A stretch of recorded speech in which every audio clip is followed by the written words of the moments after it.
안녕하세요. 오디오 웹진 플레인지의 오디오 칼럼니스트 주기표입니다. 지난 영상에서 하이엔드 오디오 입문을 어떻게 할 것인가, 그 세트 구성에 대해서 안내를 해드렸습니다. 항상 하는 이야기입니다만은 성향과 취향과 조건을 막론하고 맥치능을 막론하고 무조건 좋은 제품이라는 것은 있을 수가 없습니다. 제가 개인적으로 아직까지 사용해본 앰프들 중에서 하이엔드 입문에 대한 하이엔드의 맛을 보실 수가 있는 대표적인 앰프 몇 가지를 이렇게 이제 선정을 해서 세부적인 비교를 통한 장단점 이해하시기 쉬우시도록 설명을 해보도록 하겠습니다. 자, 지금부터 각 제품별 평가표를 안내를 해드리도록 하겠습니다. 제가 자주 하는 방식이죠. 10점 만점으로 표기를 했고요. 스포츠에도 체급이라는 게 있는데 오늘의 체급은, 오늘의 기준 체급은 실판매 가격 1000만 원 미만이에요. 그래서 여러분들께서 7점이면은 나쁘지 않다, 준수하다, 이 정도면은 충분히 들을만 하다 라고 여러분들께서 이해를 하시면 되는 거고요. 7점 미만으로 나왔다, 6.5점부터는 그쪽 성향으로는 아주 특화된 제품은 아닌 것 같다. 이걸 음식으로 치자면은 단맛이 10점 만점에 몇 점, 매운맛이 10점 만점에 몇 점, 짠맛이 10점 만점에 몇 점, 뭐 그런 의미예요. 그렇기 때문에 모든 사항이 다 10점 만점일 필요가 없어요. 자, 하이파이로즈의 신제품 인티앰프인 RA280부터 시작해 보도록 하겠습니다. 지금 하이파이로즈 RA280이 권장 소비자 가격이 현재 인터넷에 떠 있는 가격이 330만 원입니다. 330만 원짜리 제품에서 벌써 10점 만점이 나와 버렸어요. 매칭이나 환경이나 뭐 이런 거에 따라서 8.5점에서 10점 만점이다. 8.5점까지 떨어질 수도 있다. 그런데 어찌됐든 10점 만점이 가능한 제품이란 이야기예요. 이거는 극찬이죠, 극찬. 중립성 밀도감이 5.5에서 7, 그러니까 반대급부가 발생을 해가지고 이거는 단점이에요. 매끄러움과 부드러움 6에서 7.5, 저음의 양감 6에서 7, 음의 이탈력이 8.5에서 10점. 음의 이탈감과 선명함의 최고치가 거의 이제 비슷한 특성입니다. 하이파이로즈 RA280을 사용해보고 나서 제가 딱 떠올랐던 가장 대표적인 비교 대상이 시모디오였어요. 시모디오 340. 그러니까 하이파이로즈는 넓게 보자면은 D클래스 증폭 방식의 제품이고, 시모디오는 AB 클래스 증폭 방식 중에서 가장 강력한 앰프라고 할 수 있어요. 그래서 지금 시모디오 340IX 같은 경우가 인터넷에 떠 있는 가격이 뭐 400 후반대에서 D3PX라고 해가지고 옵션이 들어간 제품은 훨씬 더 가격이 비싸집니다. 강력함의 가능성이 8에서 9, 감미로움의 가능성이 6에서 7, 선명함의 최고치가 8에서 9, 중립성 밀도감 6.5에서 7.5, 매끄러움과 부드러움 6에서 7, 저음의 양감이 7에서 7.5, 음의 이탈감이 7.5에서 9.5입니다. 하이파이로즈 RA280하고 비교를 해보면 일장일단이 있죠. 지금 강력함의 가능성은 시모디오가 더 좋아요. 그러니까 시모디오가 제일 잘하는 특성이 이 강력함의 특성이에요. 반대로 감미로움이 좋아서 쓰는 앰프는 아니죠. 하이파이로즈가 그래도 어찌됐든 최신 D클래스 증폭 방식의 앰프이기 때문에 선명함의 최고치가 오히려 시모디오보다 더 좋아버려요. 중립성 밀도감이라는 측면에서 시모디오도 사실 중립적이어서 쓰는 앰프는 아니에요. 상당히 남성적이면서도 뭔가가 좀 그 마초적이면서도 카리스마적인 사운드가 나와주니까 그 맛에 마니아분들이 이렇게 확 끌려서 쓰는 앰프가 시모디오죠, 일반적으로는. 그래서 시모디오가 중립성과 밀도감이 6.5에서 7.5인데 하이파이로즈는 5.5에서 7, 그러니까 시모디오보다도 약 1점가량이 더 떨어집니다. 이거는 왜 그러느냐? D클래스 증폭 방식이면서 사운드의 이탈감이라는 것은 사운드가 스피커 바깥에서 이렇게 빠르게 이렇게 딱 돌출할 수 있는 그러한 특성이 좋아지면 좋아질수록 사운드가 이렇게 중립적으로 모아질 수 있는 특성은 오히려 상실되게 되는 거죠. 이게 반대급부예요. 어쩔 수 없어요. 시모디오 같은 경우만 하더라도 그래도 기본적으로는 AB 클래스 증폭 방식이기 때문에 그래도 중립성과 밀도감이 6.5에서 7.5는 보장이 되는 겁니다. 매끄러움과 부드러움 특성은 사실 뭐 하이파이로즈나 시모디오나 별반 차이는 없어요. 그런데 하이파이로즈의 사운드를 들어보시고 나서 와, 하이파이로즈 RA280 사운드를 들어봤더니 진짜 소리가 부드럽더라, 그렇게 말씀하시는 분들도 계세요.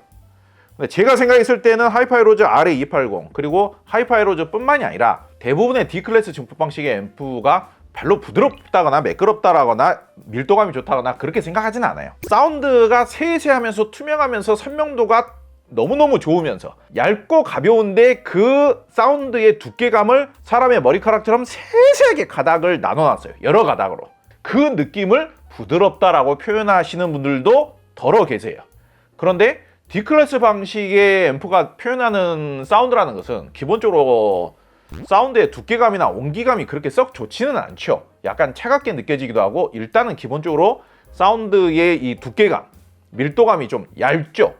그러다 보니까 자칫 잘못하면 좀 자극적으로 느껴질 수도 있고, 약간 쏘는 듯한 느낌이 들 수가 있고, 차갑고 자극적이고 쏘는 듯한 느낌이 들면 이거를 절대로 부드럽다라고 표현할 수는 없는 건데, 의외로 취향상의 차이 때문에 그걸 부드럽다라고 표현하시는 분들이 더러 계시더라 이거예요.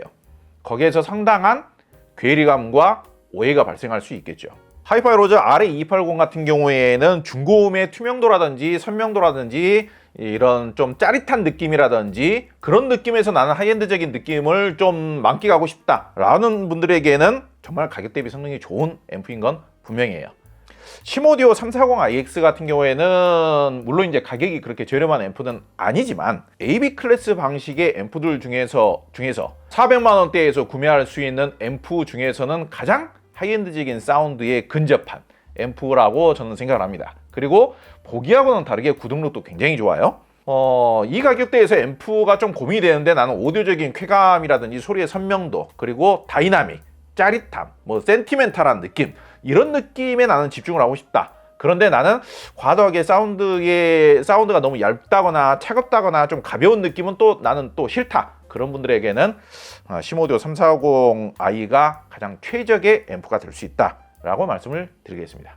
시모디오가 아무리 성능이 좋고 음질이 짜릿하고 카리스마 있다고 하더라도 내가 주머니 사정 때문에 아직은 도전을 할 수가 없다라고 하는 분들에게 제가 개인적으로 가장 적극적으로 추천을 하고 극찬을 아끼지 않고 싶은 앰프라면은 바로 아캄 SA30 되겠습니다.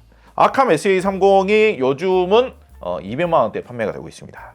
강력함의 가능성이 7에서 8, 감미로움의 가능성이 6.5에서 7.5, 선명함의 최고치가 7에서 8.5, 중립성과 밀도감이 6.5에서 8.5, 매끄러움과 부드러움이 6.5에서 8, 저음의 양감은 7에서 7.5, 음의 이탈감이 7.5에서 8.5입니다. 아캄 SA30은 뭐 시모디오나 하이파이 로즈에 비해서는 좀 점수 채점이 좀 무난한 특성이 있죠. 근데 그렇다고 해서 아캄 SA30이 나쁘다라고 평가를 해야 됩니까? 그렇게 평가를 하시면 안 되죠. 기본적으로 올인원 앰프이면서 각종 EQ 기능 설정이 가능하고 오디오 제품에 들어갈 수 있는 최고의 기능이라고 할 수 있는 D랑 라이브 풀 세팅 기능이 들어가 있습니다. 그리고 HDMI 단자도 들어가 있고요. DAC 칩도 무려 ES9038 칩이 들어가 있어요. 그런데 가격이 지금 200만 원대 판매가 되고 있어요. 네, 과연 200만 원대 올인원 앰프를 구매를 해서 강력함의 가능성이 8점이 보장이 된다고 하면 이 정도면 굉장히 훌륭한 것이 아닌가. 제가 말씀을 드렸죠. 7점이 넘어가면 준수하고 우수한 거라고 제가 분명히 말씀을 드렸어요. 그런데 아캄이 지금 8.5점이 많아요. 8점이 넘는 특성이 되게 많습니다. 이 가격대 최고의 올라운드 플레이어죠. 스피커가 달라지든 공간이 달라지든 취향이 달라지든 그거를 얼마든지 최신 기술 AI 기술로 맞춰줄 수가 있는 D랑 라이브 오토 세팅 기능을 탑재를 하고 있어요. 있고 없고의 차이가 거의 취향이 정반대인 분 2명을 중립적으로 모아가지고 만족을 시켜버릴 정도의 가능성이 있는 거예요. 대표적으로 200만 원대 같은 200만 원대의 D클래스 방식의 앰프와 비교를 한다면은 강력함의 가능성이 이 앰프가 6.5점밖에 안 나옵니다. 6.5점. 강력함은 그냥 포기하고 쓰는 앰프인 겁니다. 근데 아캄은 무려 8점까지 가능해져요. 감미로움의 가능성이 7.5점까지 나오고요. 선명함의 최고치가 7에서 8, 200만 원대 D클래스 방식의 앰프가 선명함은 꽤 잘 나옵니다. 중립성 밀도감이 6.5에서 7.5, 매끄러운 부드러움 6.5에서 7.5, 저음의 양감 6에서 7, 뭐 이런 식이에요. 이 정도 가격대의 D클래스 방식의 앰프가 중저음이 강력하게 나오는 거는 거의 포기를 해야 됩니다. 오히려 일반적인 AB 클래스 방식의 앰프를 사용하다가 그 앰프로 바꿨더니 오히려 중저음이 줄어들어 버리죠. 소리의 선명도는 좀 깨끗하고 투명하게 잘 나올 수 있지만은 오디오적인 쾌감이나 강력함은 포기하고 쓰는 제품인 거예요. 이렇게 비교를 해보면은 아캄 SA30이 얼마만큼 좋은 앰프인가, 기능뿐만 아니라 실제 음질까지도 얼마만큼 좋은 앰프인가 이렇게 비교가 되는 겁니다. 그렇다고 해서 제가 아캄 SA30이 무조건 좋다라고 이야기하는 게 아니죠. 제가 하이파이 로즈하고 비교를 했을 때, 시모디오 340iX하고 비교를 했을 때는 소폭 성능이 조금씩은 떨어진다라는 것까지도 지금 냉정하게 평가를 해놨습니다. 먼저 시모디오 600i V2와 프라임에어 프리파워 그리고 누프라임 에보 STA를 설명해 보도록 하겠습니다. 여기서 보시면은 중립성과 밀도감도 최고 9.5점까지 평가가 되었는데 약간 오버가 된 것 같기도 합니다만은, 강력함의 가능성도 9.5가 가능하고 중립성의 가능성도 9.5가 가능해지는 앰프가 되는 거예요. 실제로 시모디오 600i V2는요, 기존 시모디오 제품들과는 성향이 조금은 다릅니다. 시모디오가 약간 세다라는 느낌이 있죠. 이제 이 제품보다 한 단계 위의 제품인 700i가 돼버리면 와, 세다라는 게 어떤 느낌인지 알 것 같다라는 것을 아주 후덜덜덜덜하게 느낄 수 있는 앰프가 700i V2죠. 그 제품에 비해서는 600i V2 같은 경우에는 상당 부분 많이 얌전해져요. 근데 그렇다라고 하더라도 600i도 여전히 얌전한 앰프라고 규정 지을 수는 없고, 뭐 표현하기에 따라서는 상당히 신사적이라고나 할까요? 제가 600i V2를 굉장히 극찬을 한 것 같기도 합니다만은 이 제품에 대해서 극찬을 하지 않았던 포인트가 여기 한 가지 있습니다. 선명함의 최고치가 8.5점이에요. 선명함의 최고치가 8.5점이면 하이파이 로즈보다도 덜 선명하다는 거고 시모디오 340iX보다도 덜 선명할 수 있다라는 평가예요. 그렇다고 해서 이 제품의 사운드가 답답하냐, 그렇게 생각할 필요도 없죠. 최종 음질이라는 것은 뭐다? 앰프 혼자서 만드는 게 아니다라고 제가 누누이 말씀을 드리죠. 과거에 제가 600i V2에 모니터 오디오 PL200을 매칭을 해서 만들어 놓은 처음 영상이 있어요. 근래에 만들었던 처음 영상 중에 겉으로 느껴지는 오디오적인 쾌감이 최고치다, 제가 그렇게 평가를 했었습니다. 자, 아래에 있는 프라이머에 대해서 평가를 해보도록 하겠습니다. 이게 이제 프라이머도 D클래스 방식의 앰프이기 때문에 장단점이 아까 먼저 설명했던 하이파이 로즈 RA280하고 어느 정도 비슷비슷할 수가 있습니다. 성향이 비슷하다라는 것이지 성능이 똑같다는 이야기는 아니에요. 기본적으로 가지고 있는 성향 자체가 동급의 다른 AB 클래스 방식의 앰프에 비해서 중저음의 양감이 한 1점에서 1.5점 정도 빠지는 것은 맞아요. 근데 그거는 저음이 많이 나오는 스피커를 매칭을 하시거나 아니면 취향상 중저음이 많이 나오는 걸 싫어하시는 분들께서 쓰시면 되는 거예요. 그러면 단점이 없어지는 거예요. 지금 채점표를 보면 강력함의 가능성이 9.5, 선명함의 가능성이, 선명함의 최고치가 9.5, 음의 이탈력도 9.5, 그 외에는 대체적으로 다 7.5 정도를 마크하고 있어요. 종합평점을 내봤을 때 아무래도 아마 거의 1등은 프라임에어 프리파워가 되지 않을까, 이렇게 생각을 해볼 수가 있는 거죠. 아마 오디오적인 쾌감이라든지 오디오적인 이런 센티멘탈함이라든지 해상력이라든지 소리의 생동감이라든지 투명도라든지 이런 측면에 있어서는 가장 완벽하면서도 가장 만족도가 높을 수 있는 제품이 프라임에어 프리파워다. 1000만원 미만에서 가장 우수한 음질을 자랑하는 DAC가 기본 내장이 되어 있고 상대적으로 본체 가격에 비하면 상대적으로 저렴한 비용을만 투자를 해서 올인원 앰프처럼 네트워크 기능을 탑재를 시킬 수가 있기 때문에 개인적으로는 상당히 추천하는 제품입니다. 동일한 D클래스 증폭 방식의 누프라임 에보 STA 파워 앰프에 대해서 평가를 해보겠습니다. 가격 자체야 에보 STA가 프리앰프가 따로 포함이 되어야 되기 때문에 파워 앰프 단품 가격은 생각보다 그다지 비싸지 않아요. 그런데 평가표를 보시게 되면 강력함의 가능성이 드디어 10점 만점이 나왔습니다. 에보 STA가 지금 현재 소개하고 있는 제품들끼리만 비교를 한다면 강력함의 가능성은 1등입니다. 대신에 감미로움의 가능성은 6.5점까지 떨어질 수가 있고 잘 하면은 8점까지 또 가능합니다. 에보 STA도 제가 극찬을 했던 앰프죠. 에볼루션 STA가 현재 인터넷에 떠있는 가격이 480만 원인데 저는 480만 원에 구할 수 있는 가장 완벽한 오디오적인 쾌감이 뛰어난 파워 앰프라고 생각을 합니다. 추가로 연결을 하기는 해야 됩니다만 에보 STA라면은 한 1000만 원 내외에서 구동시키지 못할 스피커는 없다라고 생각을 합니다. 근본적으로 D클래스 증폭 방식의 앰프지만은 누프라임이 이 에보 STA가 나온 이후부터 D클래스 방식의 단점을 거의 찾아보기가 어려워요. 물론 그렇다고 해서 이 앰프가 AB 클래스 방식의 장점을 모두 수용할 수 있을 만큼 음악성이 뛰어나다라고 음악성까지 최고 수준이라고 말할 수는 없지만은 여기 보시게 되면은 감미로움의 가능성도 적으면 6.5점이지만은 많으면 8점까지 가능해집니다. 제가 생각하기에 D클래스 방식의 앰프에게 이 감미로움의 가능성을 8점을 줄 수 있는 앰프는 거의 지금 누프라임의 에볼루션 시리즈가 거의 유일하지 않을까, 그런 생각도 해봅니다. 다만 엄청나게 강력한 앰프이긴 하지만은 선명함의 가능성이라든지 음의 이탈력은 9점까지 지금 채점을 하고 있죠. 그러니까 9.5점이 안 돼요. 뭐 하이파이 로지의 RA280이라든지 프라이메어라든지 이런 제품들이 선명함의 가능성이 뭐 10점 만점이 가능하죠. 9.5점에서 10점 만점이 가능해요. 그렇기 때문에 누프라임보다 프라이메어나 하이파이 로즈 RA280이 소리의 투명도나 소리의 선명도는 소폭 더 좋은 것은 사실입니다. 그 외의 전반적인 앰프로서의 그 충실한 구동력의 느낌, 강력함의 느낌, 그러면서도 D클래스 증폭 방식이지만은 일반적인 D클래스 증폭 방식의 단점이라고 했었던 소리가 좀 얇고 차갑게 느껴지는 느낌이 거의 없어요. 그러다 보니까 감미로움의 가능성도 최고 8점까지 가능해지는 거고, 중립성의 가능성도 8.5점까지 가능해지는 거고, 매끄러움이라든지 부드러움의 가능성도 최고 8점까지도 가능해지는 거예요. 프리앰프를 뭘 물리냐에 따라서. 네, 다음 앰프 세 가지를 준비했습니다. 이번에 준비한 앰프는 앞서 안내해드린 대로 음색이 좀 감성적인 음악성을 가진 앰프들이죠.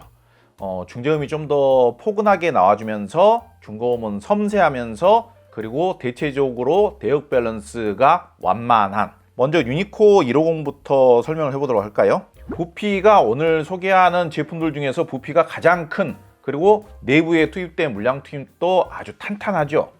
그런데 내부에 800V 암페어의 트로잘 트랜스가 들어가 있고, 거대한 방열판 들어가 있고, TR이 16개 정도 탑재가 되어 있고, 콘덴서가 8개가량 탑재가 되어 있고, 진공관도 탑재가 되어 있고, 뭐 그러면서도 각종 뭐 부품들이 굉장히 다양하게 탑재가 되어 있기 때문에 무게가 한 26kg 가량 되는 앰프예요. 그래서 기본기가 가격에 비하면 기본기가 굉장히 뛰어난, 사실 800V 암페어 트랜스를 탑재하고 있는 인티앰프 중에서는 가장 저렴한 앰프가 되지 않을까. 뭐 트랜스 용량만 높은 것이 아니라 증폭부 설계도 굉장히 탄탄하게 되어 있고요. 진공관 하이브리드 방식으로서 굉장히 완성도 높은 앰프고, 사실 오늘 소개하는 앰프들 중에서 가장 음색 지향적이에요. 가장 부드러우면서도 뭔가 굉장히 풍요하면서도, 굉장히 하모니컬도 풍부하게 나오면서도 굉장히 매끈매끈하면서 뭔가 미끄러지는 듯한 느낌. 그렇지만 그렇다고 해서 음이 심하게 답답하지는 않고 굉장히 맑은 음을 우윳빛깔처럼 내주는 사운드, 그게 바로 유니코 150이라고 하겠습니다. 유니코 150을 사용할 때 주의할 점이라면은, 뭐라고 답을 내리기는 좀 어렵지만 매칭에 따라서 매칭이 잘 맞는 스피커, 그런 매칭이 잘 맞는 스피커하고 매칭을 했을 때는 정말 이 감성적인 느낌, 녹아내리는 듯한 느낌, 그러면서도 포근하면서도 중후하면서도 정말 매끈한 느낌, 그 느낌이 정말 너무 낭만적이에요. 근데 뭔가 매칭이 안 맞는 스피커들이 있어요. 약간 중저음이 허전하게 나오는 스피커, 구동이 과도하게 어려운 스피커, 갑자기 기본적으로는 중저음이 잘 나오는 게 해주는 앰프인데 중저음이 확 비어버리는 경우가 있어요. 종종 매칭이 안 맞는 경우에. 나는 정말 하모니컬하면서도 낭만적이면서도 굉장히 그 기름을 이렇게 콸콸콸콸 이렇게 부어가지고 굉장히 향기로우면서도 유연함이 있는, 그러면서도 미끄러지는 듯한, 녹아내리는 듯한 그런 느낌을 나는 좋아한다. 그런 느낌으로 나는 음악을 듣고 싶다. 물론 이제 클래식과 재즈 음악에도 아주 기가 막히죠. 근데 가격도 너무 좋아. 그런 분들을 위한 앰프예요. 먼저 나간 영상에서 추천 스피커를 포칼 소프라 시리즈, 포칼 칸타 시리즈, 모니터 오디오 플래티넘 시리즈, 그리고 베리티 오디오, 그리고 파인 오디오 빈티지 클래식 시리즈 이렇게 추천을 했지 않습니까? 다 잘 맞아요. 다 잘 맞는데 매칭을 하기 위한 묘수, 포인트, 주의사항을 하나 말씀드리자면 저음이 너무 과해지지 않게끔만 조정을 하시면 돼요. 자, 다음 앰프는 일렉트로 컴파니의 ECI6입니다. 이 가운데 있는 이 앰프고요. 최근에 저희가 또 이벤트 판매를 하고 있죠. 그리고 상당히 일렉트로 컴파니에 대한 이미지가 많이 좋아지고 있어요. 사실상 방금 소개해드린 유니코 150과 음색적인 느낌은 많이 비슷해요. 부드러움의 느낌이라든지 녹아내리는 듯한 느낌이라든지 그런 풍성함이라든지 이런 느낌이 유니코 150이 좀 더 풍부한 느낌이 있고, 유니코 150하고 근본적인 성향은 큰 틀에서는 비슷한 성향이지만은 유니코 150의 성향을 약간 더 담백하게 만든 게 일렉트로 컴파니에다, 그렇게 생각하시면 돼요. 그런데 일렉트로 컴파니에만 ECA6만 하더라도 충분히 부드럽고 감성적이고 풍성하고 유연한 사운드를 내주는 앰프예요. 그런데 차이점이 있다라면은 일렉트로 컴파니의 ECI6는 DAC와 네트워크 모듈을 탑재를 해서 올인원 앰프처럼 일체형으로 사용할 수 있다는 게 장점일 수 있겠죠. 성향이 거의 비슷하다고 하더라도 한 1점 정도의 차이 때문에 이 앰프에 어울리는 조건이 있을 수가 있고, 이 앰프에 어울리는 스피커가 있을 수가 있고, 반대로 유니코 150이 좀 더 최적화된 취향과 스피커 매칭이 있을 수가 있습니다. 그런 점들은 좀 더 신중하게 판단하시기 바랍니다. 자, 오늘 소개하기 위한 마지막 앰프입니다. 하이엔드 브랜드의 시초, 대역 밸런스 구현의 교과서적인 앰프, 섬세함의 끝판왕, 마크 레빈슨의 인티 앰프인 5805입니다. 5805에는 DAC가 기본적으로 탑재가 되어 있고요. 포노 앰프도 상당히 수준급의 포노 앰프도 탑재가 되어 있고, 블루투스 기능도 기본적으로 탑재가 되어 있습니다. 미국에 지금 찍혀져 있는 공식 소비자 가격이 9,389달러 뭐 이런 식으로 권장 소비자 가격이 찍혀져 있어요. 우리나라 가격으로 하면은 1,000만 원이 훌쩍 넘어가는 가격이겠죠. 그런데 이 마크 레빈슨, 미국 가격이 9,300달러가 넘는 이 마크 레빈슨의 5805를 700만 원대에 판매를 하기로 세일 페스타가 당분간 이루어질 예정입니다. 평가표를 보면은 유니슨 리서치나 일렉트로 컴파니에 비해서는 소폭 뭔가가 조금씩은 한 0.5점 정도 더 나은 듯한 그런 느낌들이 있죠. 마크 레빈슨에 대한 이런 그 로망, 뭐 선망의 의지, 이런 것들이 많이 있어 왔지만은 의외로 마크 레빈슨이 그렇게 강력한 성향의 앰프는 아니에요. 오디오적인 쾌감이 뛰어난 앰프는 아닙니다. 그럼 마크 레빈슨은 뭐가 좋냐? 섬세함이 좋은 앰프예요. 기본적으로 마크 레빈슨은 여전히 제가 아무리 냉정하게 평가를 하려고 하더라도 마크 레빈슨보다 대역 밸런스, 중립성, 그리고 섬세함, 이 세 가지 특성을 마크 레빈슨보다 더 좋게 보장하는 앰프는 아직까지 여전히 없습니다. 각종 스피커를 매칭한다라고 했을 때 마크 레빈슨처럼 안전한 앰프도 없죠. 다만 오디오적인 쾌감이 최고인 앰프는 아니다 보니까, 오디오적인 쾌감을 좋아하시는 분들이라면 스피커에서 오디오적인 쾌감을 만들어야 되는데, 스피커에서 오디오적인 쾌감을 만드는 것을 실패한 다음에 앰프를 마크 레빈슨으로 매칭을 하면은 이미 스피커에서 오디오적인 쾌감이 안 나와주는 상태인데 앰프도 마크 레빈슨을 매칭을 하게 되면 오디오적인 쾌감이 더 이상 향상이 잘 안 되는 거죠. 대체로 마크 레빈슨에 실망하신 오디오 마니아분들이 그런 경우로 실망을 하게 돼요. 이게 이제 하이엔드 오디오에게 있어서 이 강력함의 가능성이라는 게 상당히 중요한 그 포인트인데, 최저 6.5점까지 제가 평가를 해놨습니다. 그러니까 7점이 안 될 수도 있어요. 요거는 이 부분에 있어서는 좀 실망을 하실 수도 있다는 이야기예요. 그런데 반대로 최고치는 8.5점까지 평가를 해놨습니다. 내가 강력하고 짜릿하고 다이나믹한 사운드를 나는 무조건 들어야 돼. 그러면은 뭐 시모디오나 프라이머나 누프라임 에볼루션 시리즈나 이런 쪽으로 구매하시는 게 맞습니다. 오디오를 매칭을 할 때는 어떤 스피커와 어떤 앰프를 매칭을 했을 때 이 매칭 결과는 스피커의 성향을 따라간다, 또는 이 매칭은 앰프의 성향을 따라간다, 이렇게 말하는 경우들이 있거든요. 그런데 마크 레빈슨을 이용을 하겠다라고 했을 때에는 스피커의 성향을 따라가는 경우가 많죠.